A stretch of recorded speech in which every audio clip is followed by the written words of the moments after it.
السلام علیکم ورحمۃ اللہ وبرکاتہ. کیا حال ہے سب کا؟ روزے اچھے گزر رہے ہیں الحمدللہ. نحمده ونصلی علی رسولہ الکریم. اما بعد فاعوذ باللہ من الشیطان الرجیم. بسم اللہ الرحمن الرحیم. رب اشرح لی صدری ویسر لی امری واحلل عقدۃ من لسانی یفقہوا قولی. تو آپ میں سے کس نے کسی کو قرآن پڑھ کر سنایا؟ السلام علیکم. میں نے پہلے اپنے ہسبینڈ کو میں نے پڑھ کے سنایا، اس کا عربی بھی اور ترجمہ بھی، کیونکہ وہ خود اتنا اس طرح قرآن نہیں پڑھتے بہت زیادہ. تو میں نے مغرب سے پہلے ہاف آور پہلے میں ان کو کہا کہ میں نے آپ کو آج قرآن سنانا ہے اور آپ جو ہے نا غور سے سنیے گا، اور میں آپ سے پھر پوچھوں گی بس میں سے کہ آپ نے کیا سیکھا ہے. آپ تو پوری ٹیچر بن گئی ہیں. بس پھر ان کو الحمدللہ ان کو بتایا، ترجمہ بتایا اس کا ساتھ ساتھ، اور تھوڑا سا تفسیر تھوڑی سی جتنی مجھے آ سکتی تھی، اور باقی ان کو شروع میں جس سے مومنوں کی نشانیاں ہیں اور سب کچھ. اور پھر ان سے میں نے پوچھا کہ آپ کو کیا ذہن میں آتا ہے نا مومنوں کی کیا کیا نشانیاں ہیں، تو میم انہوں نے پھر اپنا تھوڑا سا بتایا. اس طرح میم تھوڑا سا انٹریکٹیو کر کے اور ان کو بتایا اور پڑھایا تھوڑا. تو اوور آل کیسا ایکسپیرینس تھا؟ یعنی کہ اگر گھر والے یعنی ہمارے ہی گھر کے افراد، ہمارے ہی پیارے جو ہیں، اگر ان سے بامقصد گفتگو کی جائے تو؟ جی میم بہت خوشی ہوتی ہے، بہت زیادہ. ورنہ عموماً ہماری گفتگو کا موضوع کیا ہوتا ہے؟ گھر والوں کے ساتھ، اپنے عزیزوں کے ساتھ صرف دنیا پہ بات کرتے ہیں. دنیا کے مسائل، دنیا کی ضروریات، سب کچھ دنیا کے گرد گھومتا ہے. اور اسی وجہ سے پھر اس گفتگو کے اندر کوئی نہ کوئی پریشانی زیر بحث آ جاتی، کوئی نہ کوئی تکلیف دہ چیز، اور اینڈ جو ہوتا ہے عموماً پھر دل خوش نہیں ہوتا. لیکن اگر گھر والوں کے ساتھ بھی علمی اور بامقصد گفتگو کی جائے، چاہے آپ کے بچے ہوں، چاہے آپ کے بہن بھائی ہوں، شوہر ہوں، رشتہ دار ہوں، تو اس سے آپ دیکھیے کہ گھروں کا ماحول بہت بدلے گا. ازواج مطہرات کو اللہ سبحانہ وتعالیٰ نے قرآن مجید میں فرمایا تھا وَاذْكُرْنَ مَا يُتْلَى فِي بُيُوتِكُنَّ مِنْ آیَاتِ اللَّهِ وَالْحِکْمَةِ، کہ اللہ کی آیات اور حکمت کی باتوں میں سے جو پڑھا جاتا ہے ان کا ذکر اپنے گھروں کے اندر کرو. جو تلاوت کی جاتی ہے، جو پڑھا جاتا ہے، نبی صلی اللہ علیہ وسلم پڑھتے ہیں، یہ سناتے ہیں، ان کا تم بھی آگے ذکر کرو. تو یہ خواتین کی بھی ذمہ داری، ازواج مطہرات کی سنت کو فالو کرتے ہوئے. جن لوگوں نے تجربہ نہیں کیا وہ بھی اللہ کا نام لے کے کوشش کریں اور اس تجربے کو آف اینڈ آن جاری رکھیں. جن کے گھر والے تو راضی ہو جائیں روز سننے پر، وہ تو موقع غنیمت جانے. اور جن کی تجوید بہت اچھی ہے اور خوبصورت آواز سے پڑھ سکتے ہیں، ان کے لیے اور زیادہ آسانی ہے، کیونکہ دوسروں کے سماعت پہ بوجھ نہیں بنتا اور ان کے لیے پھر سننا آسان ہو جاتا ہے. جو عربی نہیں صحیح طور پہ پڑھنا جانتے وہ کم از کم ترجمہ سنا دیں، لیکن کچھ نہ کچھ ضرور گفتگو دین کے حوالے سے گھروں کے اندر ہونی چاہیے، تاکہ گھروں کا موسم بدلے، فضا بدلے. جو بہت شدید گرمی ہو چکی ہے وہاں، اس میں قرآن کی بارش برسے تو ہر چیز ٹھنڈی ہو جائے. ٹھیک ہے، لیکن اگر وہ سننا نہ چاہیں تو بہت پیچھا نہ کریں، پھر کسی اچھے موقع کی تلاش میں رہیں، پھر دعا کریں اور خاص طور پر استغفار کریں کہ اللہ میرا ہی کوئی گناہ ہے جو رکاوٹ بن رہا ہے، آپ اس رکاوٹ کو دور کر دیجئے. ٹھیک ہے انشاءاللہ. تو رمضان جو ہے وہ شہر الدعا بھی ہے، دعاؤں کا مہینہ بھی ہے. بسم اللہ الرحمن الرحیم. ماہ رمضان اور روزے سے متعلق امور کا ذکر کرتے ہوئے اللہ سبحانہ تعالیٰ فرماتے ہیں وَإِذَا سَأَلَكَ عِبَادِي عَنِّي فَإِنِّي قَرِيبٌ أُجِيبُ دَعْوَةَ الدَّاعِ إِذَا دَعَانِ فَلْيَسْتَجِيبُوا لِي وَلْيُؤْمِنُوا بِي لَعَلَّهُمْ يَرْشُدُونَ. اور جب میرے بندے میرے بارے میں آپ سے پوچھیں تو آپ کہہ دیں کہ میں قریب ہوں، میں پکارنے والے کی پکار کا جواب دیتا ہوں جب بھی وہ مجھے پکارے. بس چاہیے کہ وہ میری بات مان لیں اور مجھ پر ایمان لائیں تاکہ وہ ہدایت پائیں.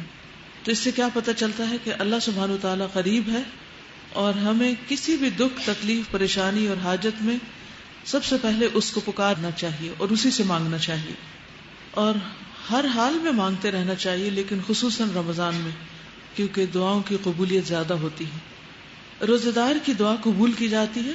حضرت انس کی روایت ہے کہ رسول اللہ صلی اللہ علیہ وسلم نے فرمایا 3 آدمیوں کی دعا رد نہیں کی جاتی، باپ کی دعا، روزہ دار کی اور مسافر کی. یعنی باپ اپنے بچوں کے لیے جب دعا کرتا ہے تو وہ دعا بھی قبول ہوتی، اور اسی طرح روزہ رکھنے والا، اور پھر جب آپ سفر کی حالت میں ہیں.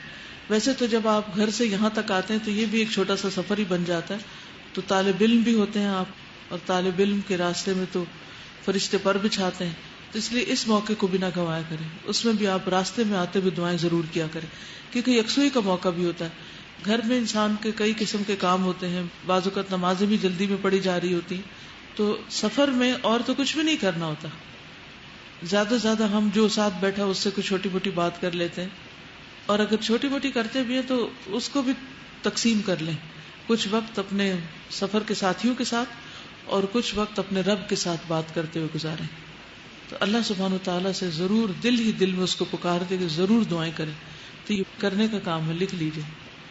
اور اگر آپ خود ڈرائیو کرتے ہیں تو گاڑی میں کہیں لکھ کے لگا دیں تاکہ بیٹھتے ہی آپ کو یاد آ جائے.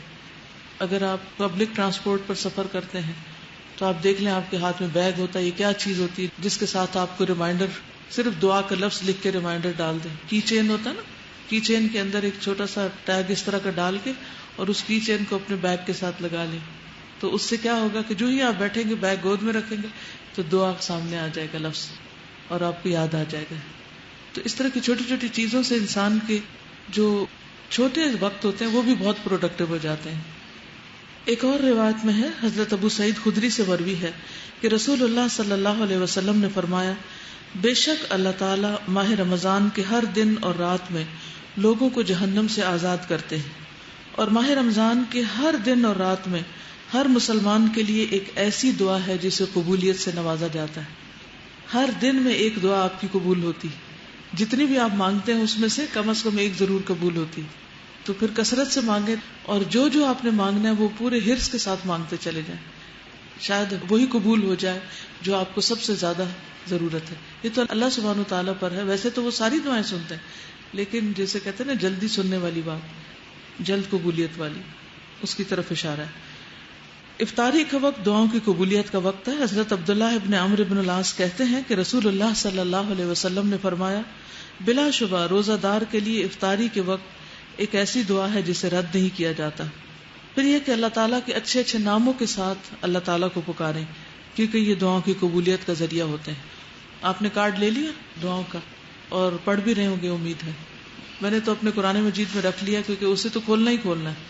تو جب اسے کھولیں گے تو وہ خود بخود سامنے آ جائے گا. اگر وہ میں نے رکھا ہو اپنی شیلف پر تو پھر مشکل ہے پڑھنا اس کو, کیونکہ ابھی یہ جو نئے نام ہے پوری ترتیب سے یاد نہیں ہوئے زبانی. وہ پرانے والے تو زبانی یاد تھے, چلتے پھرتے بھی پڑھ لیتے تھے, لیکن ان کو تھوڑا ٹائم لگے گا ابھی حفظ کرنے میں. تو اس لیے دیکھ کر پڑھنا شروع کر دیں. روز دیکھ کے پڑھنا شروع کریں گے تو آہستہ آہستہ زبانی بھی یاد ہو جائے گی. پہلے بھی جب میں نے یاد کیا تو تاج کمپنی کے قرآن کے شروع میں وہ الاسماء الحسنی چھپے ہوئے ہوتے تھے ہمیشہ, تو تلاوت سے پہلے میں ان کو پڑھ لیا کرتی تھی اور صرف اسی پڑھنے سے یاد ہو گئے تھے. تو اسی طریقے سنت پہ عمل کرتے ہوئے میں نے اس کو قرآن مجید کے اندر رکھ لیا کہ جس کو روز کھولنا ہے. تو آپ بھی انشاءاللہ کوئی ایسی جگہ اس کو رکھے جہاں روز کھولیں, کیونکہ اللہ سبحانہ وتعالیٰ خود فرما رہے وَلِلَّهِ الْأَسْمَاءُ الْحُسْنَى فَادْعُوهُ بِهَا, کہ اللہ کے ہیں اچھے اچھے نام, اسے ان ناموں کے ساتھ پکارو. تو ہمیں لازماً پکارنا چاہیے تاکہ اللہ سبحانہ وتعالیٰ ہماری دعائیں سنے. ہم میں سے کون ہے جو اس بات کا محتاج نہ ہو کہ اس کی دعائیں سنی جائیں.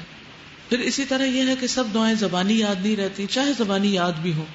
تو ایسی صورت میں ہم کیا کر سکتے ہیں, ان کو دیکھ کے بھی پڑھ سکتے ہیں, لیکن دیکھتے ہوئے اس طرح نہ پڑھیں جیسے آپ کو تلاوت کر رہے ہیں. دیکھ کے پڑھیں اور رکیں, اور آپ حیران ہوں گے کہ عین وہی دعائیں آپ کے سامنے آ رہی ہوں گی جس کی آپ کے اندر طلب ہوگی یا آپ اس کے لیے پریشان ہوں گے کہ میرا یہ مسئلہ حل ہو جائے.